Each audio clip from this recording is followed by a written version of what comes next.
13 News at 4 starts now with breaking news. So we begin this hour with new details in the nationwide search for the killer, the person who shot and killed the United Healthcare CEO last week in the middle of New York City. Police announced they now have a person of interest in custody after somebody recognized him at a McDonald's in Pennsylvania. Here's Laura Aguirre with the very latest.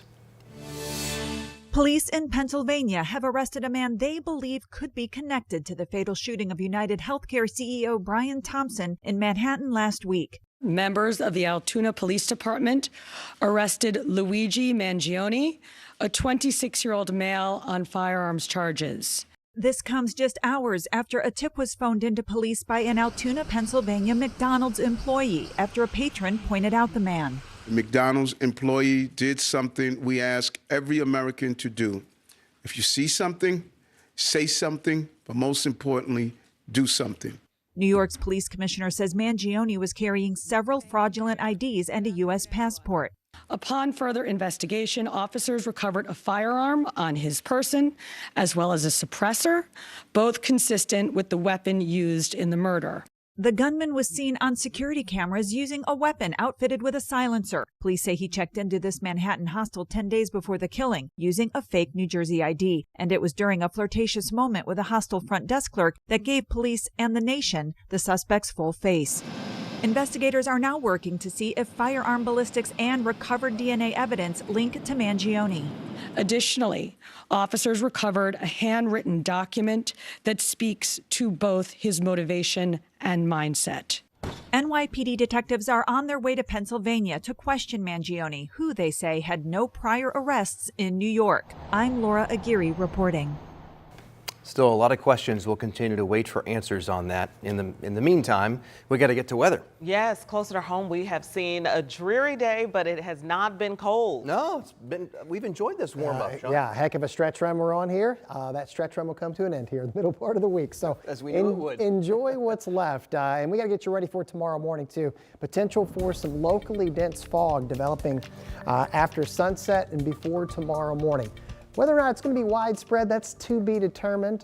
We got a quiet evening ahead, though, and temperatures, which typically are in the lower 40s, made it back into the mid-50s for today. A little cool front pushed through. That's what brought that rain last night. Knocked down some of the widespread low cloud cover. Now we got the mid-level variety, so beautiful sunset on tap here for us. Look at these temperatures, lower 50s for the most part, clean sweep on live Doppler 13 radar. So getting home from work today, no problems on the roadways here. Temperatures, again, not bad at all. Wind remains from the west and southwest. It's a 521 sunset. Now you'll see in the modeling here, this batch of white, locally dense fog. Whether or not that's exactly where it's going to be, that is a little uncertain. Bottom line, there will be some patchy, dense fog tomorrow morning. Maybe enough that a few school districts could be delayed early and might impact your morning commute. Good idea to check with Angela tonight before you go to bed, and Lindsay Monroe tomorrow morning on sunrise here. Kids getting to school tomorrow, temperatures will be about 10 degrees cooler out the door tomorrow versus to what we had here for today. It's part of this transition to a colder setup. We're going to time that out. We got snow showers. We have sub-zero wind chills all before we get to the weekend. We'll see you with the 7-day in a few minutes.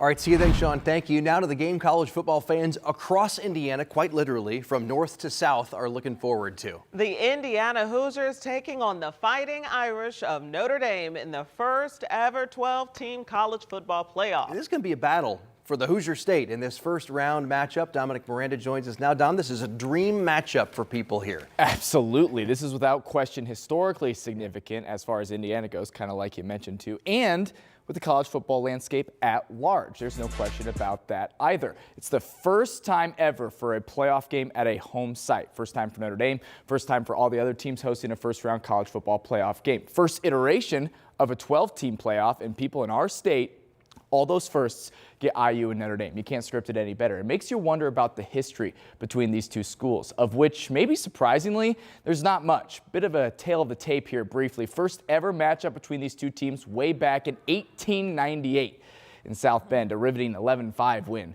for Notre Dame. I think that went to extra innings. IU and the Irish have played 29 times ever with Notre Dame holding a 23-5 advantage. There is one tie in there, thrown in there as well. Last time Indiana beat ND, that would be 1950, so a while ago, a 27 win for the Hoosiers in Bloomington. Last time these two teams played in general, maybe a little earlier than you think, 1991, 49-27 win for the Irish in South Bend. Interestingly enough, IU and Notre Dame are scheduled for a home-and-home series here in a little over 5 years. In 2030, these two teams will play in South Bend. 2031, they'll play in Bloomington. So a bit of a history lesson there for you. All things considered, a historic matchup between these two teams, the first ever 12-team playoff. The fact that it's at a home site and we get ND and IU, the tailgate scene should be all time there, no doubt about it. It's going to be a great environment Friday, the December 20th, and you're going to hear from both head coaches coming up at 5 because a lot of people in our state excited about this one. Okay. I'm excited. About it. There's We're a all excited Boilermaker in Yeah, here. Boilermaker maybe not Who's so been excited. talking? That's okay. You know what? You'll be here next year, right?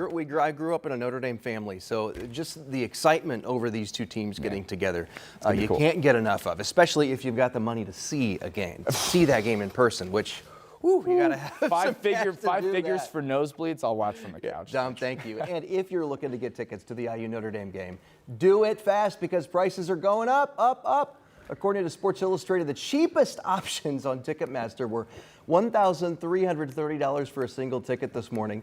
$1,083 a piece for 2 seats next to each other, and tickets on SeatGeek were at least $1,245 a piece, Felicia. All around Christmas time. Merry Christmas. Maybe for that is the somebody. gift. Yeah, Yes, maybe that's the actual gift, and then some for the next 3 Christmases. All right, and some good news for IU students and their families. Commencement ceremony times are changing, so students graduating this December will have the opportunity to attend the IU football team's historic appearance in the college football playoffs. So now commencement ceremonies on December 20th will move to 9 a.m. and noon at the IU auditorium, so you don't have to choose graduation or the game. You know it's a big deal when they're moving your graduation. Which one would you choose? Right? All right, right now a school in Carmel is leading the nation for a campaign called Wait Until 8th. Yeah, we first told you about this back in May, and it deals with something all parents of teenagers and tweens can relate to. The pledge asks families to wait until at least the end of 8th grade before giving their kids a smartphone. Our Samantha Johnson is looking into it. There are more than 380 pledges to the Wait Until 8th campaign here at Our Lady of Mount Carmel. That's more than half the student body, and it tops the list nationwide for the most amount of pledges at a single school. You won't find any smartphones in this classroom because that's the policy here. But it's also because of all the OLMC families who have band together to say no thanks to smartphones. Wait Until 8th is meant to protect kids from the distractions and dangers that can come from smart technology right at their fingertips. To be pledge compliant, you can have a dumb phone, which we call them, or a phone that has less accessibility, which we feel like is a much better choice for children at this age group. Principal Tim Fletcher has worked at the school for 19 years, and he says his students now are more engaged. Megan Deering signed the pledge last year and sees similar changes in her 3 boys. They're different children. You know what I mean? They're more clear, they're more creative. Now, right now, more than a dozen other Indiana schools have signed the pledge. You can learn more about the Wait Until 8th campaign at WTHR.com. In Carmel, Samantha Johnson, 13 News. All right, Samantha, thank you so much. And today, the Tippecanoe County coroner identified the man who died after police say he opened fire on 3 people at a local laundromat. Police say 73-year-old Lewis McLaughlin is the suspected shooter. The coroner says he is from Lincoln, Nebraska, and died after shooting himself. The coroner also identified one of the other 3 people shot as 35-year-old Keith Ford of Lafayette. And then another man and woman were hospitalized after the shooting. Police have not updated us on their condition. 2 men are safe this afternoon after being rescued from an island in the White River. This happened around 1:30 this morning on Indy's near northwest side. IFD tells us the men were trying to do a good deed. They were trying to recover some stolen bikes off that island. They made their way over using a small raft, but the raft ended up floating away. They were stranded for about 90 minutes before someone nearby heard them yell for help. That's when they called 911. IFD rescue crews were able to get the men back to shore, cold but unharmed. Wow, in the middle of the night, glad somebody was there to hear them. Police are investigating a two-car crash at a busy intersection this morning on the south side. It happened around 8 o'clock at South Rural Street and Carson Avenue. First responders say multiple people were hurt, at least one of them seriously. And then IMPD looking into another deadly crash, this one on the city's west side. Investigators tell us the crash happened just after 11 last night on West 86th Street. Right now we're reaching out to IMPD to find out more on how this happened.